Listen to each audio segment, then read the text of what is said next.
Hello and welcome to Health Matters on Channels Television. Thanks for joining us. I am Mary Alale Yusuf.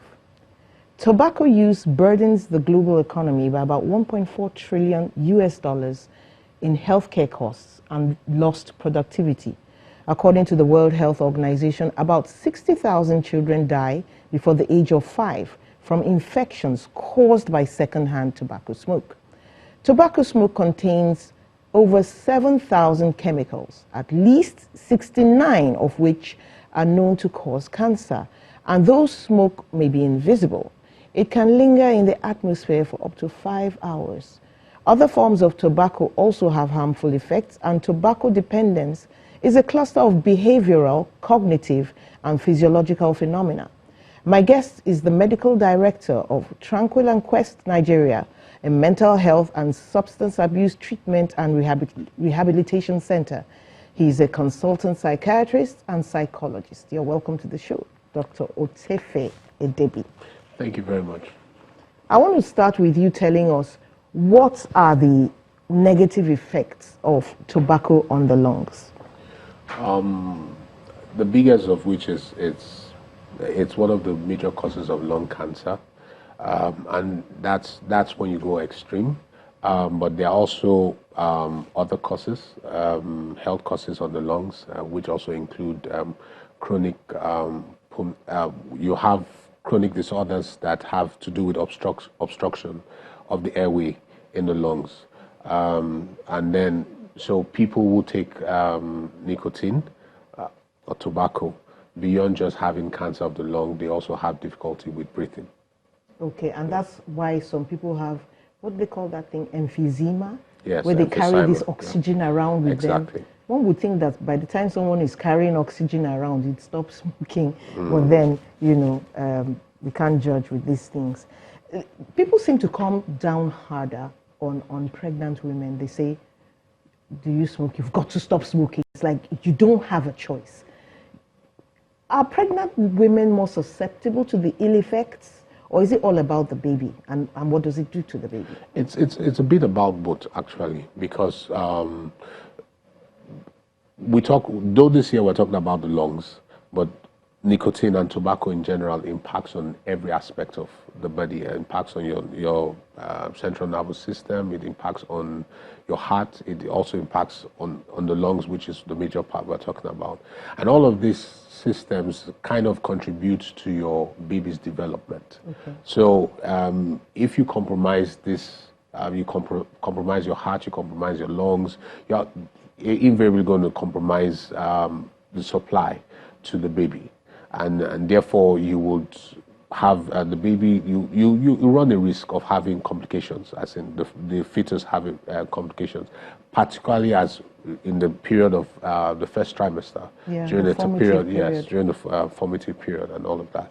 So it's also, it impacts on the mom, quality of health, when you also finally have to push and do all of that, you know, and you have to be in your best. It could affect that? Yes, because, I mean, it's a woman who has issues with her lungs and has to breathe and do all of that, that's already compromised. Yes, there's lots of breathing. Yeah.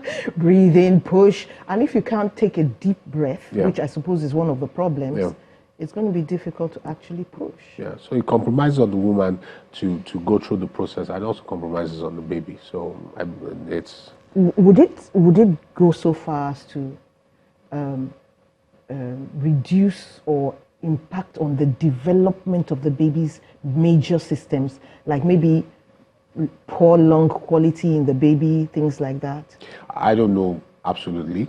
I don't know absolutely, but as a doctor generally, I believe that it does have, it will maybe not directly on the baby's lungs, but on the baby's development of the entire organs of the baby, yes. Now, it's great, you know, I always love to hear, and I'm sure some other people do, the stages of improvement that people go through when they stop smoking. You know, there are some mind-boggling statistics they give us. Could you run us through some of these? Well, out there, the statistics say that from the first day after quitting smoking, you begin to enjoy the benefit. In fact, some statistics say from the very first hour that you even though in that moment you feel better, when you are smoking. But once you go off it, you know, from the very first hour, you begin to have some level of improvement. Now, it's said that I think by your third month of staying off, you have greatly reduced your the chances of having a heart disease. Okay. And if you go on and on and on and on, by the 10th here, you have reduced your chances of having cancer by 50%. Almost as if you never smoked. And by the time you go like 20 years, you're almost as good as someone who never smoked. Yeah. So with every passing year, with every passing month, there are benefits that come with staying off nicotine. Okay. I know for a fact that it's been ages since I saw a cigarette advert, or they never were tobacco adverts where they buy or taba or something like that. But cigarette adverts, anyway, it's been ages. And I know that's one of the methods by which those who are pushing against smoking, you know, that's one of the methods they're using to reduce the number of smokers we have and the adverse effects from smoking. What other things have been put in place? Well, there are legislations that have been done in the past and that are currently being done right now. One of which is what you mentioned.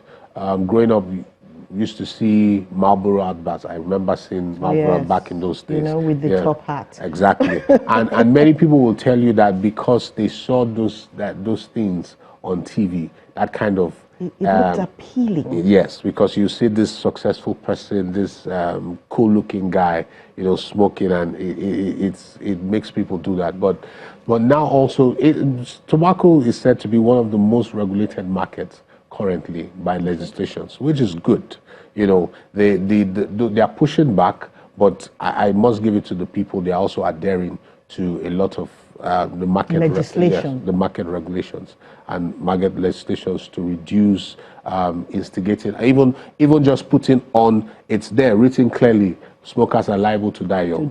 You know, so it's putting out there, and this is important because tobacco is said to be the world's largest preventable cause of death, you know, by WHO, preventable cause of death, and that's why the whole World Health thing. It's not because people are trying to take away the right of people, you know, because there are those on the other side of the divide fighting back and saying we are infringing on our rights to smoke. But it's because the cause of death is preventable, and not only directly, like you mentioned earlier, the second-hand cause of death. A lot of people die by no fault of theirs, just being around somebody who smokes. I mean, some of the other legislations that have been put is we see a lot of no smoking allowed here. You know, no smoke. Some of those things, it's not because, like for example, in the plane, it's not necessarily because the smoke is going to affect the plane or the flight.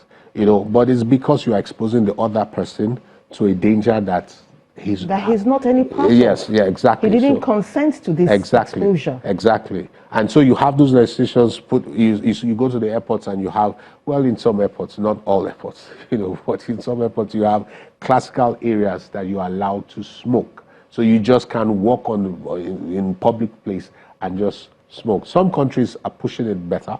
Some have not done that so much, you know, because it's out there, but very few countries. And if we look at the statistics, they will tell you that in the developed nations, the amount of smokers there, well, it's said that they are reducing, but increasing in the developing nations. Which is us. Yes. And it has to do with implementation of those legislations. Yeah.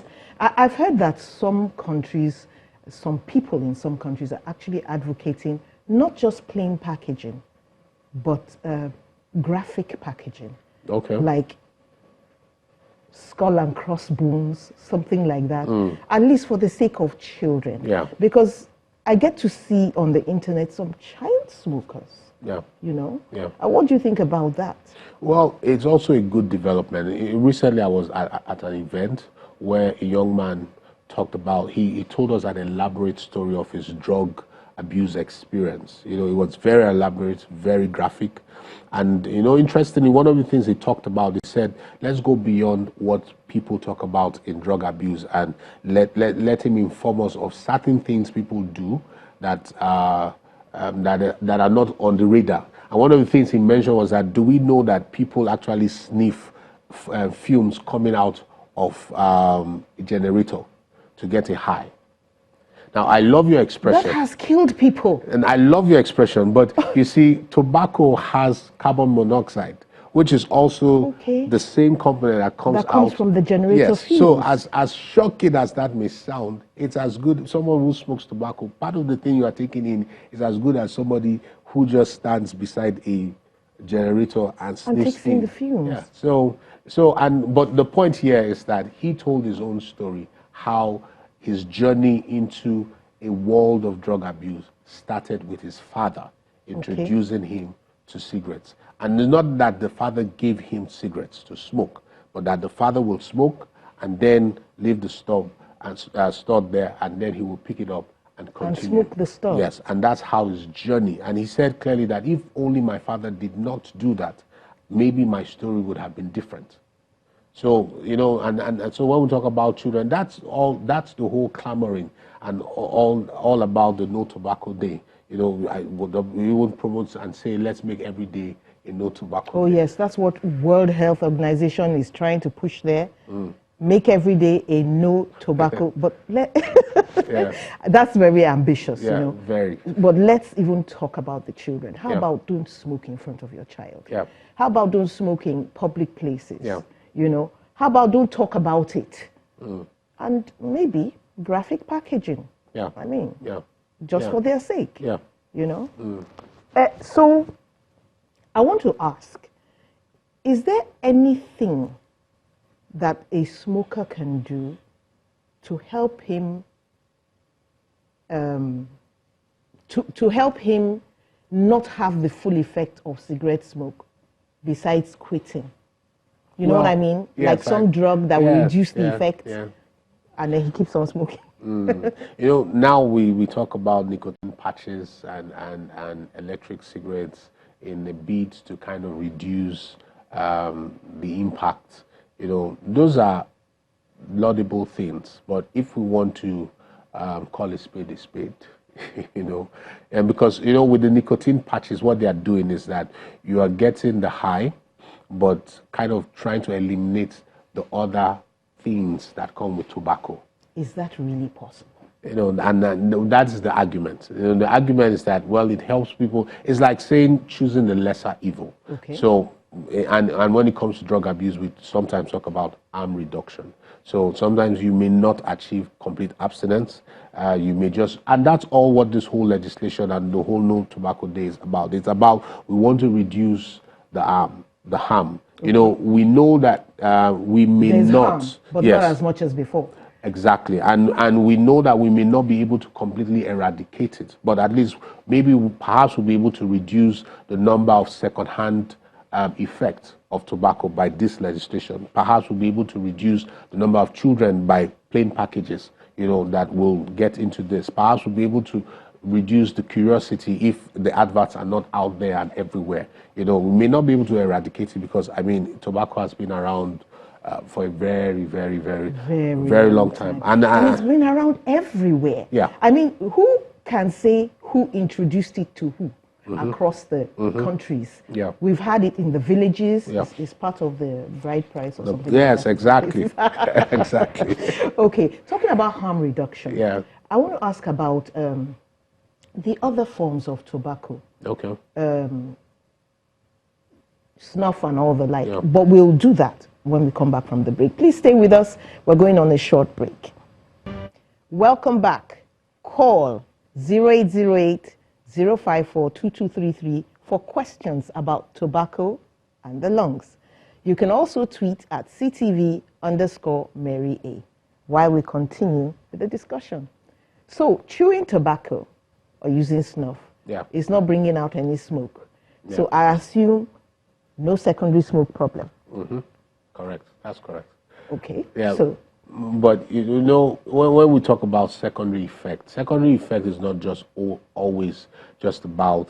I would like to look at it beyond just the impact of the fume on the other person. I mean, statistics say that there are countries, especially in developing nations, and interestingly, the use is higher among the people on the low social economy. It across, but That's you have of the non-smoke types. You mean it's not? no the yes, as well as the non-smoke types and all of that. And it is said that some people use up to between 10 to 15% of their income on these things. 10 to 15%. Yes. So imagine the savings on that. exactly. So for me, I don't just want to look at the impact only on the fumes, because if it's impacting on a breadwinner or someone significant person who provides for the home and is spending that amount of resource on that, it's going to impact on the And maybe owing school fees. yes, and owing health bills, and the child may just die because the person has spent 15% of his money that should have used to treat the child. Yes, that's another way of looking at it. But anyway, let's not knock the smokers too much. Yes. It's said that most smokers, when they learn about some of the effects of tobacco, they actually want to quit. Yeah. But they need help because it's addictive. Can you take us through some methods of stopping that, you know, can help somebody who wants to quit? Okay, fantastic. Being addictive in the first place means that at some point it becomes a compulsive behavior. In other words, it becomes something that is one has to do. And also because as part of... Can I pause you there just a second? Because we need to take Peter. Hello, Peter? Isa, okay, he's Isa and he's calling from Zamfara. Yes. What's your question? Hello. Hello, Isa. Go ahead with your question. Yes. I'm just watching you live right now. So I want to ask question that.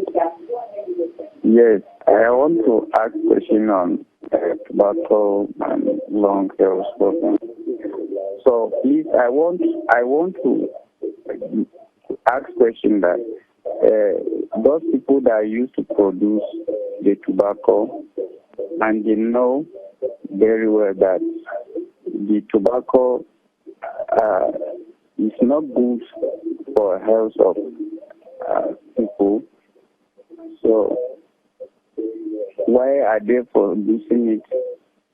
I think I get the drift of what you're saying, Isa. Let's handle it here.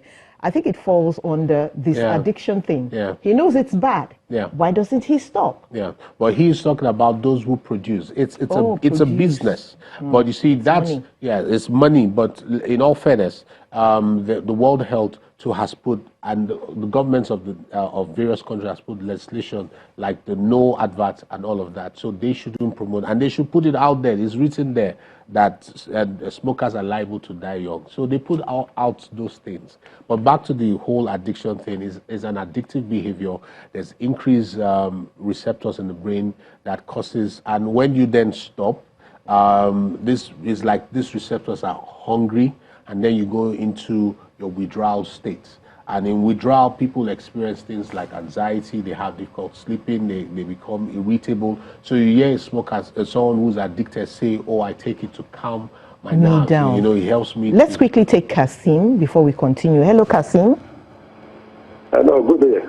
Good day, all the way from Ikorodu. Yes. Do ask. My complaint is this. I've worked in iron and steel company before, in one of the iron and steel companies. So it happened that they made the smoke of the machine.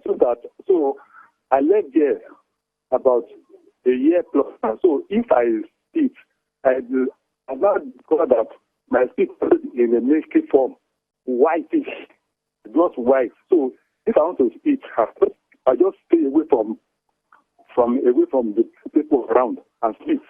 So my main complaint is this: my spit always in a whitish form. Tish what? I think it's talking about sputum. Sputum. So what would they do to avert this. Okay, thank you very much, Kasim. We'll let the doctor handle that. Well, Kazim, I would advise you go check your lungs, go meet a physician because I can't clearly say why he's having white sputum, but I think you should go do a checkup. Just go to be sure Yeah. before you come to any conclusions. So we're talking about some people saying steps it that calms them down. Yeah, and that's the withdrawal experience. But the fact is this: if you can weather through that period, most times that effect will wear out in about a week or two. But at this point, you're talking about quitting cold turkey. Yeah. Can there be help for the person who is going through that Yeah, period? so that's where the nicotine patches come in, the electric cigarettes. For those who say, oh, my quantity is quite much and I can't go through, because, I mean, as short as an hour or two, people have to then smoke again for those who are heavy users, to steady their nerves, particularly.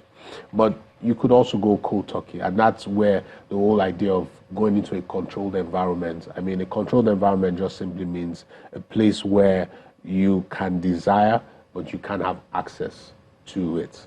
You know. That's like Smokers Anonymous or something like that? A rehab, kind of like a rehab. That's where it comes Rehab in. place. Yeah. Let's take Mark on the phone. Hello, Mark.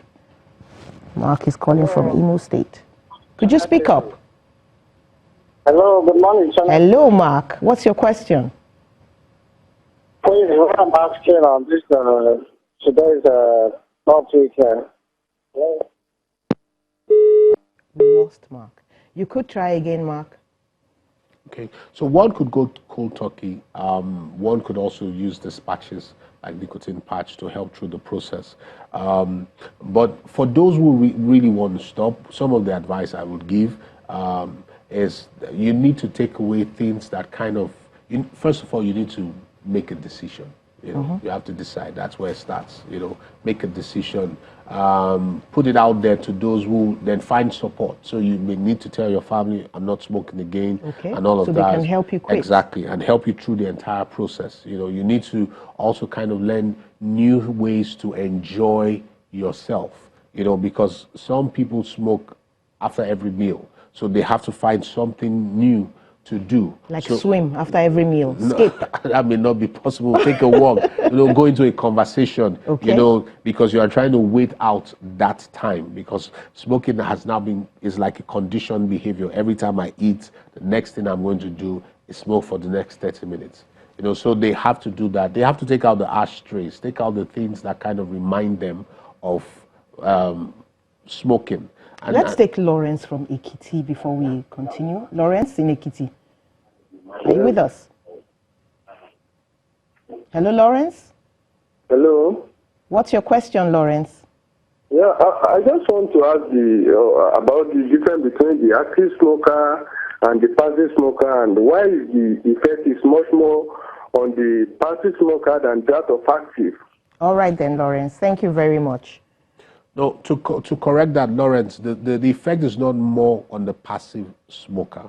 The effect is not more. I thought that because, the smoker is taking his through a filter and the non-smoker is not having the filter. No, not necessarily. It's not cut and dried like that. No. The effect is more on the active smoker. Okay. But the passive smoker too is equally at risk. Okay. Now, the active smoker clearly is taking in more quantity. I mean, that's like a no-brainer, because he's puffing in. Sometimes he's puffing out, but then everything doesn't come out, right? Yes, exactly. And then there are other particles in. So it's not just what goes out as smoke. There are other particles that he's literally taking in, and so it's important to say that it's the active smoker. Okay, I want to ask you one last question. Can you talk somebody through quitting with nothing else? Yeah. It's possible. It's possible. Wow. Thank you so much for coming on the show. It's all over. Thank you very much. Thank you for being with us and for calling. I had Mark, I had Isa, Kasim, Lawrence, thank you so much, and thank you for being at home watching. Have a wonderful day. I am Mary Alale Yusuf.